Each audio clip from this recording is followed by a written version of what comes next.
Oxford university में पश्चिम बंगाल की मुख्यमंत्री ममता बनर्जी के भाषण के दौरान हंगामा हो गया। कार्यक्रम के दौरान कुछ प्रदर्शनकारियों ने उनके खिलाफ नारेबाजी शुरू कर दी, जिससे माहौल तनावपूर्ण हो गया। प्रदर्शनकारियों ने क्या क्या मुद्दे उठाए, इस पर हम बात करते हैं। प्रदर्शनकारी बंगाल के आरजीकर मेडिकल कॉलेज और हॉस्पिटल में एक महिला डॉक्टर के साथ कथित बलात्कार के मामले पर सवाल उठा रहे थे। उन्होंने आरोप लगाया कि राज्य सरकार इस मामले को दबाने की कोशिश कर रही है और दोषियों पर सख्त कार्रवाई नहीं कर रही है। इसके अलावा प्रदर्शनकारियों ने पश्चिम बंगाल में कानून व्यवस्था की स्थिति, टीएमसी सरकार के कथित भ्रष्टाचार और लोकतांत्रिक अधिकारों के हनन को लेकर भी आवाज बुलंद की।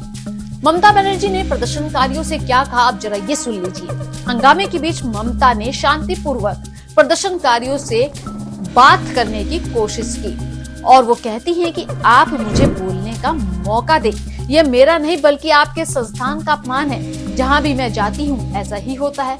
मैं सभी धर्मों का सम्मान करती हूं, लेकिन आप जो कह रहे हैं वह सही नहीं है। इसके बाद उन्होंने आगे कहा, दीदी को कोई फर्क नहीं पड़ता। दीदी साल में 2 बार आएगी और रॉयल बंगाल टाइगर्स की तरह लड़ेगी। अगर आप कहेंगे तो मैं आपके कपड़े धो दूंगी, खाना बना दूंगी, लेकिन कोई अगर झुकाने की कोशिश करेगा या मजबूर करेगा तो मैं नहीं झुकने वाली हूँ। मैं केवल जनता के सामने सिर झुकाऊंगी। प्रदर्शनकारियों ने विरोध क्यों किया, ये समझिए। स्टूडेंट्स फेडरेशन ऑफ इंडिया के सदस्यों ने विरोध प्रदर्शन किया और कहा कि वे पश्चिम बंगाल के छात्रों और श्रमिक वर्ग के समर्थन में ममता और उनकी पार्टी के भ्रष्ट और अलोकतांत्रिक शासन के खिलाफ आवाज उठा रहे हैं। एसएफआई यूके ने सोशल मीडिया पर पोस्ट कर कहा कि उन्होंने ममता बनर्जी के भाषण में किए गए झूठे दावों पर सवाल उठाए, लेकिन जब उन्होंने अपने तथ्यों के प्रमाण मांगे तो पुलिस को बुला लिया गया। पश्चिम बंगाल सरकार पर कई सवाल खड़े हैं जो कड़वे हैं, पर जवाब तो चाहिए। क्या पश्चिम बंगाल में टीएमसी की सरकार सही मायनों में लोकतांत्रिक है? क्या राज्य में आम जनता और छात्रों को अपनी आवाज उठाने का पूरा हक मिलता है?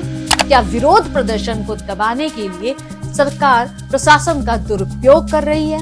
आरजीकर मेडिकल कॉलेज की घटना में सरकार ने उचित कार्रवाई क्यों नहीं की? राज्य में महिलाओं की सुरक्षा को लेकर कितनी गंभीर है? क्या पश्चिम बंगाल सरकार विपक्षी दलों और आलोचकों के प्रति नरम रवैया अपनाती है? ममता बनर्जी ने शांतिपूर्वक संवाद बनाए रखने की कोशिश तो भरपूर की, यहाँ तक कि मजाकिया लहजे में कहा कि वह उन्हें मिठाई खिलाएंगी।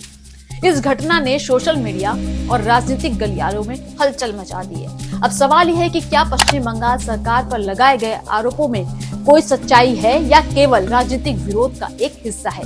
कमेंट में अपनी राय जरूर बताएं।